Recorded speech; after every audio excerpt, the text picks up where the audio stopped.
All right, so get this, you guys. I'm meeting a friend for coffee. 10 minutes passed. I'm like drowning in apology texts. Right. Mhm. She rolls in, cool as a cucumber, Gen Z. She's like, we don't sweat showing up early. Right. And it got me thinking, how on earth are marketers supposed to talk to entire groups of people when their idea of something as basic as time is so different? Yeah, it's more than time, though, isn't it? It's like their whole outlook is different. Totally. And that's what we're diving into today, how to market effectively to different generations. We've got these excerpts from Bridging the Generation Gap, a marketer's guide. And let me tell you, some serious light bulb moments in here. For sure, yeah. And before we even get into the how, this guide, it throws down some pretty hard-hitting whys like, get this, nearly half of Gen Z being 10 minutes late, no big deal. But 80% of boomers, they are not having it. Right. Yeah. It's It's wild. like they're speaking totally different languages. Totally. And it goes beyond just, punctuality. Yeah. This guide, it also points out that a crazy 74% of managers, they find Gen Z harder to work with than any other generation. Make you wonder what's going on there. Seriously. Okay, and get ready for this one. 56% of millennials, they've bought something purely because an influencer recommended it. Right. Compared to only 33% of boomers, that is massive. It is. And it gets at this really core difference in how these generations, they view authority, they view authenticity. I mean, millennials, shaped by the rise of social media, it makes sense they trust someone who feels real, someone who feels genuine. Like a friend recommending something online. Yeah. Boomers, on the other hand, they came of age with, well, traditional advertising. So this whole influencer thing might seem a little foreign to them. Yeah, I can see that. So we've established that different generations, they're kind of wired differently, right? Mm-hmm. But why? What is the deal there? I mean, each generation, it's like they grew up in a totally different world, different economic realities, different cultural norms. But honestly, probably the biggest thing, a completely different relationship with technology. Right. It's like mind-blowing trying to imagine growing up without the internet. But boomers, they lived it. Right. Millennials saw it blow up. And then Gen Z, they don't even know a world without, like, smartphones practically growing out of their hands. And those experiences, they're huge, right? Because it shapes everything, their values, their priorities, how they take in information, and no surprise here, how they react to marketing. Which brings us to the good stuff, right? What can you actually do about all of this? This guide, it breaks it down, super tactical, Yes. actionable takeaways. Music to my ears. All right, so first up, are we all on the same page about platform selection? This seems obvious, but I got to tell you, there are so many brands out there still pumping money into Facebook ads, trying to like lure in Gen Z. It's like trying to, I don't know, send a telegram when everyone else is using email. Right. And this guide, it really drives that home. Right. You want to reach Gen Z, you got to be where they are, TikTok, Instagram, YouTube. Yeah. And not just be there, but create stuff that actually fits in. It doesn't stick out like a sore thumb. So true. You can't just like recycle some old Facebook ad, throw it on TikTok and call it a day. Right. It's got to be like native to the platform, engaging, Yeah. authentic even. Absolutely. Speaking of authentic, what's this guide have to say about influencer marketing? Because I feel like everywhere I turn, it's micro-influencers. Yeah. And there's a good reason for that, right? Yeah. The guide, it actually calls it out as like the way to reach millennials and Gen Z. And it makes sense if you think about it. These generations grew up bombarded with marketing messages. Right. They could sniff out a phony ad from a mile away. Totally. What they crave, it's that authenticity, someone who feels like a friend, Yeah. not a billboard. Okay, that actually reminds me of this campaign I saw a while back. It was this small skincare brand, Yeah. and they teamed up with all these college students on TikTok. And these weren't like big-time influencers or anything, but their videos using the products, they just felt so real, you know? It Right. worked. I actually ended up buying some of their stuff because of it. Exactly. You tap into that trust that's already there. Yeah. Okay, so we've talked platforms, we've talked influencers, but let's Yeah. talk messaging and tone. Because you can be on all the right platforms, Yeah. but if you sound like a robot, no one's going to listen. Right. Right. Totally. I mean, come on. You wouldn't talk to your Gen Z nephew at Thanksgiving the same way you talk to your boomer parents, would you? Right. So how do we take that and like apply it to marketing? Okay, so this guide, it actually had this awesome example Yeah. about marketing sustainable products. Okay. And they were saying to really nail that Gen Z message, you got to go all in on the social impact angle, save the planet, that kind of vibe. Yeah. But boomers, you might focus more on the quality, the longevity. This product is built to last, really hitting that value proposition. Same message, just packaged differently. Right. Oh, that's good. Right. And it's not just the words either, it's the visuals too. No more cheesy stock photos. Especially for Gen Z, I mean, they can sniff out a stock photo from a mile away. Totally. The guide really emphasizes raw, unfiltered visuals. Think user-generated content, behind the scenes, that kind of, we just caught this aesthetic because it feels genuine. Yeah. I'm picturing those like blurry, kind of chaotic apartment tours that are somehow blowing up on TikTok. Yes. It's the whole vibe. It is. Now, what about millennials? They're tech savvy for sure, but maybe not so into the whole messy aesthetic. You're right.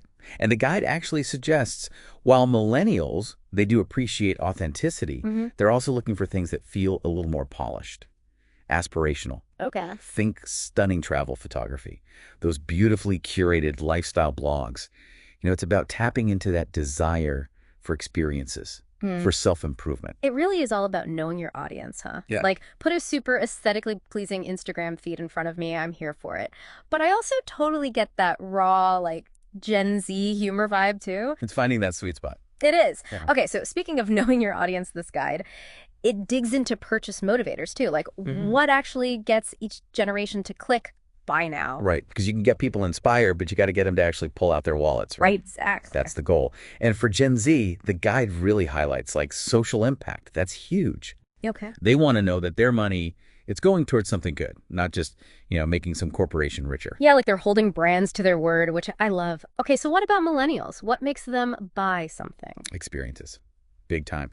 This guide, it emphasizes how much millennials, they value brands that can like amp up their life, Yeah. So could be travel, could be personalized products, but it's got to be something that makes their life, which let's be honest, is probably pretty hectic, a little bit better. Okay. It's like they want their purchases to be this investment in themselves, in like their overall well-being. I like that. Okay, so this is all super interesting, but how do we get from like, ooh, that's cool, to click?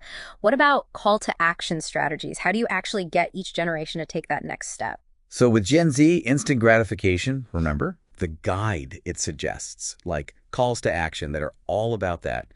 Mobile first, for sure. Shop now buttons right on TikTok, right on Instagram, where they can just like tap, tap, tap, done. No one's got time for clunky websites anymore. No, they don't. Okay, so that tracks for Gen Z. But what about boomers? I don't see them necessarily like hitting shop now on Instagram. You're right. You're right. For Gen X and boomers, this guide, it's more about sticking with those classic calls to action that feel familiar. So think clear messaging. Call us today. Visit our website. Even like come in store for a free consultation. Something that just feels really trustworthy, reliable. Yeah, that makes them feel good. Okay, let's say we've hooked them, they've bought something.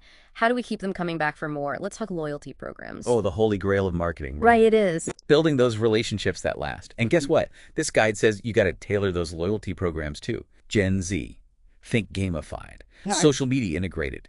And instant rewards, like big time. Okay, so basically like every app they're already using, but with a loyalty program built in. Exactly. It's all about points, badges, exclusive content. Yeah. Just kind of make it fun, engaging, and it's got to pay off fast. Gotcha. Millennials. This guide, it's more about experience-based rewards Yeah. and personalized offers. So less about like racking up the points and more about you get this really cool, unique experience that money can't buy. Right. Like win tickets to a concert that's sold out or early access to a new product launch, that kind of thing. Exactly. Make them feel valued, like they're part of some special club. And then Gen X, boomers, you can actually stick with the classics there, points-based systems, tangible rewards, gift cards, discounts, free products. Those still work. Amazing how those tried and true methods still do the trick, right? Okay, last but not least, ad formats. Anything juicy in this guide about what kind of ads work best for each generation? Oh, yeah. This is one of the most interesting parts. The guide basically said, Gen Z, they've grown up with online advertising, which means they're basically immune to your classic banner ad. Yeah. They see right through it. They're going to scroll right past. So how do you get their attention? This guide suggests going for stuff that's way less in your face, more engaging, things like native advertising. So it just blends right in with whatever they're already looking at, or interactive ads, almost like a mini game. They even mentioned augmented reality experiences. Wow. Okay. So we're talking about ads that don't even feel like ads anymore. Exactly. Remember, these are people who probably grew up with ad blockers. It's their normal. Right. Okay, millennials. Can we still hit them with those more traditional ads?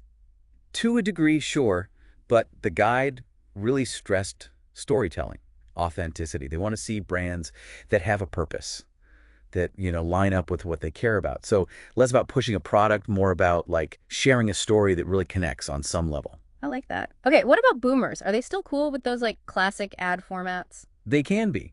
The key is make sure your message, it's clear, it's simple, it tells them exactly what they're getting right up front. Don't make them work too hard to figure it out. So it always comes back to knowing your audience, right? What they want, what they value, how they like to get information. It's all connected. And then you can actually craft a message that speaks directly to them. You got it. Because it's not just about generations, It's about recognizing that every single person, they've got their own unique story. That's so true. Experiences that have shaped how they see the world. Yeah. And if you can tap into that, your marketing, it becomes more than just selling something. It builds connections. That's what we want. It creates genuine engagement, which is what it's all about. I love that.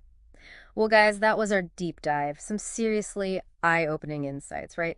It never ceases to amaze me how much the world we grow up in, it really does shape how we see things. Absolutely. But, it's easy to get caught up in all the differences, right? It is. Different generations, different views.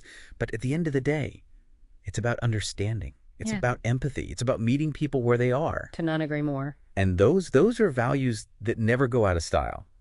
And they apply to way more than just marketing. So well said. Okay, as we wrap up today, we hope you walk away not just with some fresh ideas about generational marketing, but maybe even a little bit inspired to, I don't know, connect with the people around you in a slightly more meaningful way. Hear, hear. Awesome. Until next time.